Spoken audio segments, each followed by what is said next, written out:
On va corriger les exercices flash du numéro 47 au 53, page 30.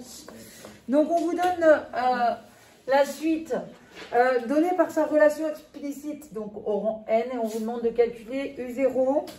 Que vaut U0? Alors, 0 carré moins 5, donc résultat, moins 5, vrai.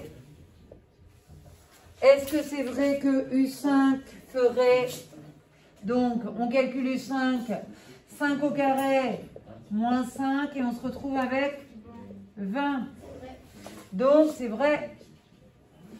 Et est-ce que le 10e terme serait 95? Qu'est-ce qu'on va calculer comme numéro de terme? Ouais. On va calculer U9 parce que la suite commence à U0. Voilà. Donc le 10e terme c'est U9. Ne vous faites pas avoir. Donc 9 au carré moins 5. C'est égal à 76. 76. Et donc c'est faux. Le 95, il est faux. Celui-là, il est faux. Numéro 48. On nous donne la suite Vn qui s'écrit 2 puissance n sur n.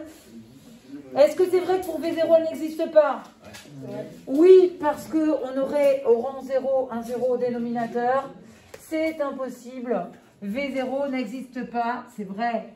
Est-ce que V4 vaut 8? Eh bien, allons-y. V4, c'est 2 puissance 4. 2 fois 2, 4 fois 2, 8 fois 2, 16.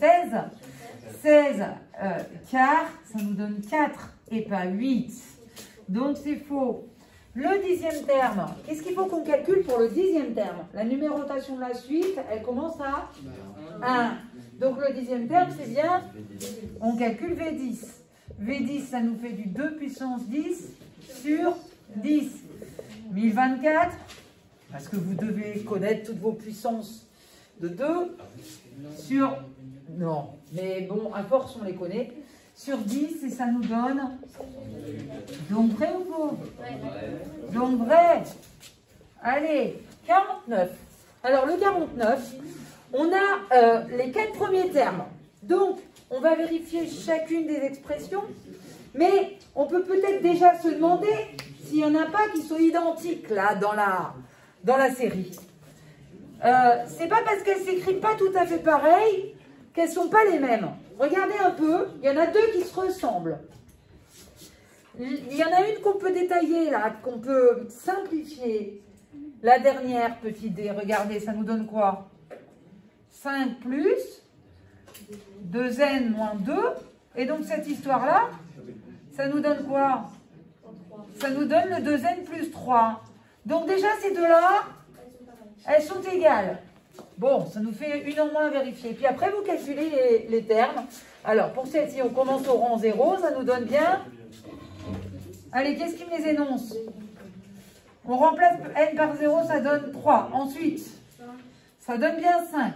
Ensuite, et là, donc c'est 11. Eh bien, ça devient faux. Donc, faux. Ça ne fait pas 7. On continue. La suivante, W0. Ça donne bien 3. W1. Ça donne bien 5. W2. Ça donne 9. Eh bien, c'est faux. Ce n'est pas la bonne. Et celle-ci. Alors, allons-y. W0. N égale 0, ça donne bien 3. W5. W1, ça donne bien 5. W2, 7. Et on a compris que c'est sûrement celle-ci qui était la bonne. Attention, ça ne veut pas dire que forcément, la suite qui commence par ces termes-là serait forcément celle-ci. Parce qu'on ne sait pas comment ça continue. Mais en tout cas, ça marche pour le premier terme. Numéro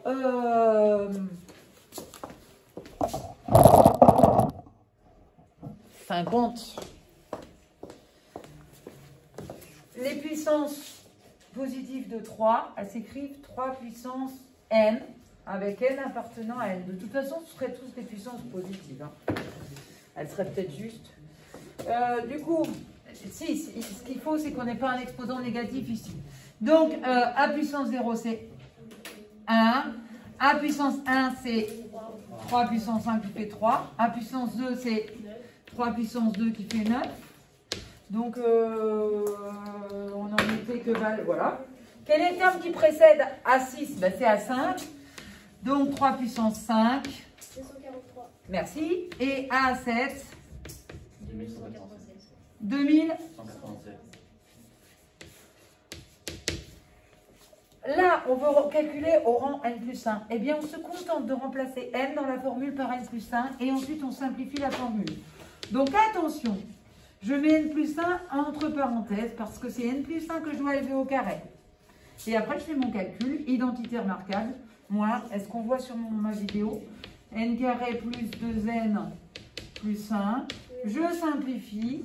Ça me fait 1 moins n carré moins 2n moins 1. Et donc, au rang n plus 1, on peut l'écrire comme ceci. Simplifier au maximum. Après, je pourrais factoriser si j'avais envie par n. Vn plus 1, donc même chose. Je remplace partout n par n plus 1 et je fais mon calcul. Donc, celle-ci, on l'a trouvée? C'est D. Ah, il y en a peut-être une autre qui convient. Est-ce qu'il y en a une autre qui serait égale à D? La B. La B, si vous la développez, elle est égale à D. C'est celle-ci. Hein. Donc, ça, c'est D.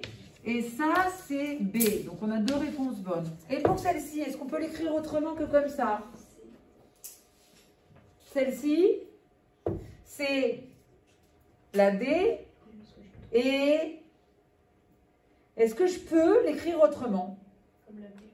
On peut aussi l'écrire comme la B. Ça, c'est B et D. Interdit de me dire que c'est A ou B. Interdit de couper une racine carrée. On n'a pas le droit de mettre que c'est racine de n plus racine de A. Hein. C'est faux. Ça marche dans le produit, mais pas dans la somme. Et enfin, c'est 3. On se contente de lire en ordonnée les images des points de coordonnées n, Cn. Donc, le premier point a pour coordonnées 0, 1. Donc, C0 fait 1. Le deuxième point, si n égale 1, on trouve l'image de 1 qui fait moins 0,5. C2, ça nous donne, au niveau des ordonnées, on lit 2. C3, on l'a pas, on va jusqu'à C5. C5, on lit 1,5. Et voilà. J'espère que ça allait jusqu'en bas du tableau. Non, je vous montre le bas du tableau. Oui.